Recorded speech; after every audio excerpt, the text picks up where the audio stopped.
ষাটটি বর্জনীয়র 1 নাম্বার, বিলম্বে ইফতার করবেন না কখনো। 1 নাম্বার, দেরি করে ইফতার করা নিষিদ্ধ। ইহুদিরা দেরি করে ইফতার করে। লা ইয়াজালুন নাসু আলা খাইরিন মা আজ্জালুল ফিতরা।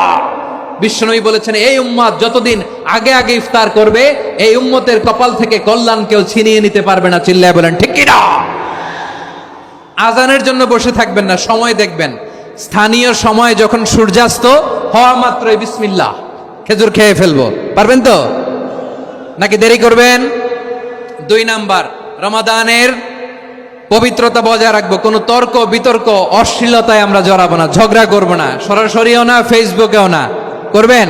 কেউ গালি দিলে বলবেন ইন্নী ইমরুউন সায়েম, আমি রোজাদার।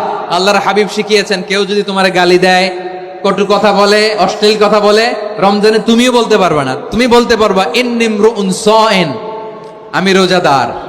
আজকে থেকে নিয়ত করেন, রমজানে কেউ গালি দিলে আপনি একটা গালি দিবেন নাকি? কি বলবেন? রোজাদার, রমজানের পবিত্রতা আমি ভঙ্গ করতে পারবো না। অশ্লীল নাটক সিনেমা আমরা দেখবো না। ব্যাড হ্যাবিট থাকলে রমাদানে এটা ছাড়ার মহা সুযোগ। স্মোকিং এর অভ্যাস আছে অনেকের, ঠিক কিনা? চাঁপাইনবাবগঞ্জে আপনারা স্মোকিং করেন? হ্যাঁ, না না আমরা করি না। বলেন করি না? করবেন না কেউ? যদি কারো থাকে, কে করে হাত তোলালাম না আমি। এই রমাদানে এই স্মোকিং হ্যাবিট থেকে আমরা বেরিয়ে আসবো, ঠিক কিনা বলেন? 3 নাম্বার, আমরা মিথ্যা বলবো না। বিশ্বনবী বলেন, মানলাম ইয়াদা কাওলা যুরি ওয়াল আমালা বিহি ফালাইসা লিল্লাহি হাজাতুন ফি আইয়াদা তাআমাহু ওয়া শারাবা। যে রমজানে মিথ্যা কথা, মিথ্যা কাজ, মিথ্যা সাক্ষী ছাড়তে পারে নাই, তার না খেয়ে থাকা, উপবাস থাকা দিয়ে আল্লাহর কিছু যায় আসে না। এজন্য মিথ্যার সাথে আমাদের কোনো সম্পর্ক আছে?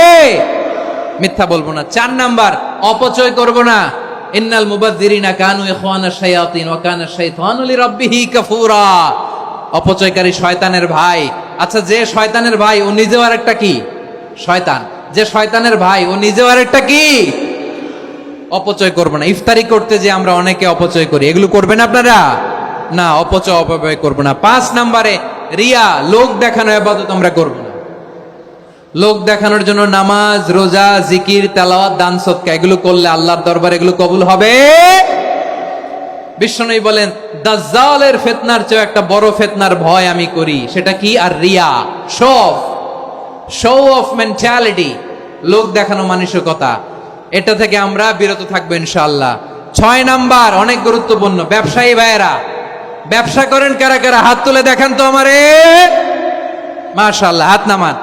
ব্যবসায়ী ভাইয়েরা, অনেক অসাধু ব্যবসায়ী আছে, রমজান আসলে নিত্য প্রয়োজনীয় পণ্যের মূল্য বৃদ্ধি করে দেয়। এরকম আছে না নাই? এগুলো করবেন না। মজুদদারি করবেন না। পণ্যের কৃত্রিম সংকট বাজারে করবেন না। আপনি লাখ টাকা কামায়া ভাবছেন যে রোজাদারদের কষ্ট দিয়ে ধনী হবেন। এমন রোগ আল্লাহ আপনারে দিবে, কোটি টাকা দিয়েও আপনি হাসপাতালের বিল পরিশোধ করার ক্ষমতা আপনার হবে না। খবরদার। শেষ বয়সে দেখবেন কি কষ্ট আপনার হয়। আপনি রোজাদারদের কষ্ট দিয়েছেন, আল্লাহ আপনার সুখে রাখবে? আল্লাহর দোহাই লাগে, আমার ব্যবসায়ী ভাইয়েরা এটা করবেন না। আরব বিশ্বে আমরা দেখেছি, আরব বিশ্বের ব্যবসায়ীরা সারা বছরে ব্যবসা করে, রমজানে ভর্তুকি দেয়। আর আমার দেশের কিছু অসাধু ব্যবসায়ী রমজানে গলাকাটা ব্যবসা করে আর সারা বছর সইটার উপর দিয়ে চলে। চিল্লায় বলেন ঠিক কিনা? করবেন না, এটা করবেন না। নিত্য প্রয়োজনীয় পণ্যের মূল্য বৃদ্ধি করা হারাম, পণ্যের কৃত্রিম সংকট তৈরি করা হারাম, মজুদদারি করা হারাম, রোজাদারদেরকে কষ্ট দেয়া হারাম। এটা করবেন না। 7 নাম্বারে সর্বশেষ কথা, অধীনস্থ যারা আছে তাদের কাজের চাপ আপনারা কমিয়ে দিবেন। কাজের লোক, ফ্যাক্টরির ওয়ার্কার, স্টাফ, তাদের প্রতি যদি রহম করেন, আপনার উপর রহম করবে কে?